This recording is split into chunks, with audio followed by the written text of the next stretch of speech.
Welcome to my YouTube channel. और आज हम डिस्कस करेंगे हिस्टोरिकल एवोल्यूशन ऑफ स्टेट और हिस्टोरिकल थ्योरी ऑफ स्टेट।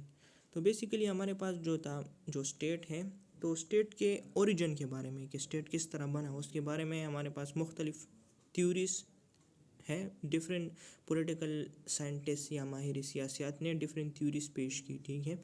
तो उनमें से एक थ्योरी जो है वो है हिस्टोरिकल एवोल्यूशन ऑफ स्टेट। तो इसे कुछ साइंटिस्ट जो हैं वो इसे ट्रू कंसिडर करते हैं, क्योंकि इस थ्योरी के मुताबिक जो हमारे पास जो है एक रियासत जो वजूद में आई, तो वो मुख्तलिफ पॉलिटिकल इवेंट्स से गुज़र के हमारे पास वजूद में आई, ठीक है। वो किस तरह है, चलिए इसे डिस्कस करते हैं। In the beginning there were stateless societies where state was non existent, ठीक है। तो हमारे पास शुरू में जो थी वो स्टेटलेस सोसाइटी थी जहाँ पे रियासत नहीं थी, ठीक है। Kinship broad family members together, तो किनशिप की वजह से जो मुख्तलिफ फैमिली मेम्बर्स थे वो इकट्ठा हुए, उन लोगों ने फैमिलीज़ बनाई। फिर जो डिफरेंट फैमिलीज़ थी जो एक ही एरिया में रहती थी, उन लोगों ने डिफरेंट क्लैन्स बनाए। तो क्लैन्स जो है तो ये ग्रुप्स होते हैं, ठीक है। फिर वो डिफरेंट क्लैन्स जो है वो इकट्ठा हुए, उन्होंने ट्राइब्स बनाई। Tribes form the kingdom into city state. तो हमारे पास इस तरह जो है इस थ्योरी के मुताबिक स्टेट एक रियासत वजूद में ही। अब इसमें जो है हमारे पास इम्पोर्टेंट चीज़ है फैक्टर्स। तो इसके लिए डिफरेंट फैक्टर्स रिस्पॉन्सिबल थे। Number 1, kinship. तो किनशिप हमारे पास क्या है?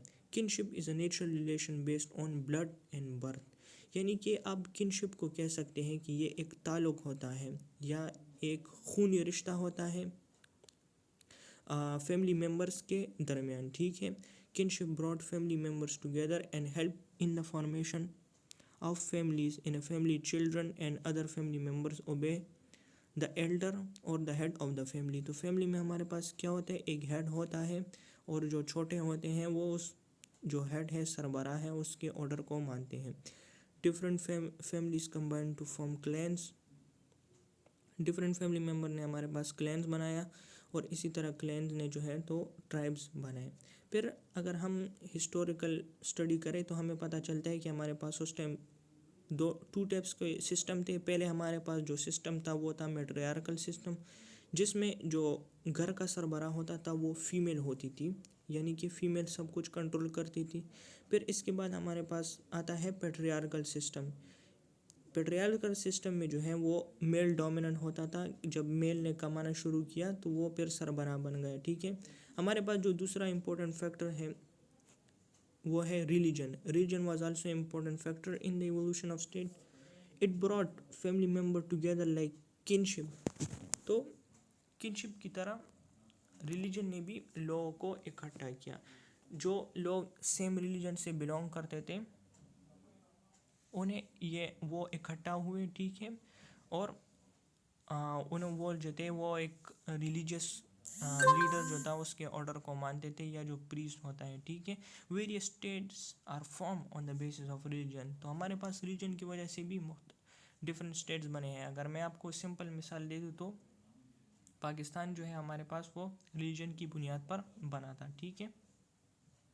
प्रॉपर्टी और इकोनॉमिक क्लास एंड डिफेंस। तो प्रॉपर्टी जो है या इकोनॉमिक क्लास और डिफेंस, तो ये भी हमारे पास एक बहुत ही इंपॉर्टेंट फैक्टर है। It can be explain in 3 stages. तो इसको हम 3 स्टेजेस में एक्सप्लेन करेंगे या 3 मरहलों में। नंबर 1 है द हंट्समैन स्टेज। तो हंट्समैन स्टेज में ये होता था कि जब इंसान सिर्फ शिकार करता, ठीक है, उसके पास इतने कोई रिसोर्सेज नहीं थे, ठीक है, तो वो बहुत ही मिजरेबल लाइफ गुजारता था, यानी वो बहुत गरीबी में ज़िंदगी गुजारता था। फिर हमारे पास आया हर्ड्समैन स्टेज।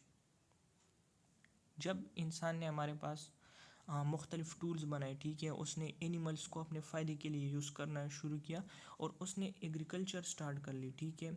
वो माइग्रेशन करता, एक जगह से दूसरी जगह जाता, ट्रायल एंड एरर के गलतियाँ भी करता, कुछ नई चीज़ें ट्राई करने की कोशिश करता, उसे डिफरेंट मसाइल का सामना करना पड़ा। फिर हमारे पास थर्ड आता है द हस्बैंडमैन स्टेज। ये वो स्टेज है कि जब वो एक प्रॉपर जगह पे सेटल हुआ, उसने एग्रीकल्चर स्टार्ट की, वो इकोनॉमिकली डोमिनेंट हुआ, तो फिर हमारे पास जो थे डिफरेंट क्लासेस वजूद में आई। यानी कि वो जब इंसान लैंडलॉर्ड बन गया तो उसने फिर جو تھے اپنے لیے کے پاس مزدور رکھے، ٹھیک ہے. تو ہمارے پاس جو تھے ڈفرینٹ کلاسز وجود میں آئے، اور اسی طرح different problems and property issue arise. تو جب انسان کے پاس زمینیں آئی تو پھر ہمارے پاس ڈفرینٹ پراپرٹی کے مسئلے آئے، ٹھیک ہے. Authority was needed to solve issues. تو پھر ہمیں ایک اتھارٹی یا کسی ایسے بندے کی ضرورت تھی جس کے پاس اختیار ہو کہ وہ مسئلے حل کر سکے. تو اسی طرح جو ہے اکنامک کلاس کا بھی اور ڈیفینس کا بھی جو ہے تو ایوولوشن آف اسٹیٹ میں بہت بڑا کردار ہے، ٹھیک ہے. پھر اس کے بعد ہے وار اینڈ فورس. تو وار اینڈ فورس نے جو ہے ایک امپورٹنٹ رول پلے کیا ہے. Different tribes expanded through war and force and form kingdoms. تو اس کی مثال ہمارے پاس جو ہے تو وہ چنگیز خان ہے، کہ چنگیز خان جو تھا وہ ایک قبیلے میں تھا، اور پھر جو ہے تو اس قبیلے کا سربراہ بنا، اور پھر وہ جو ہے تو وار یعنی کہ جنگ اور طاقت کے زور پہ پہلے، اور اس نے ایک امپائر بنایا. تو آپ دیکھ سکتے ہیں کہ کس طرح ہمارے پاس جو ہے وار اینڈ فورس کی وجہ سے جو ہے تو ایکسپینشن ہوئی، ٹھیک ہے.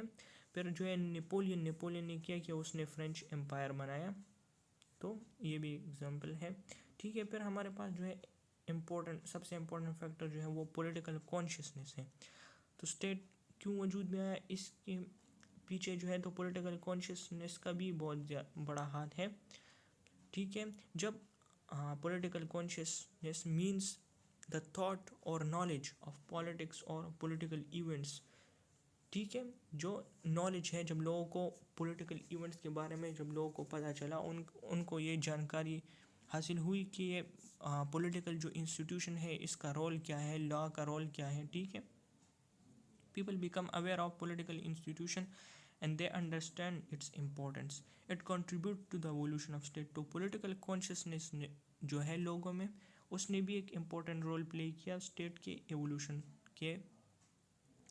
ایوولوشن میں، ٹھیک ہے. تو یہ ہمارے پاس کچھ فیکٹرز تھے اور ہم نے اسے ڈسکس کیا. Thanks for watching. Please subscribe the channel.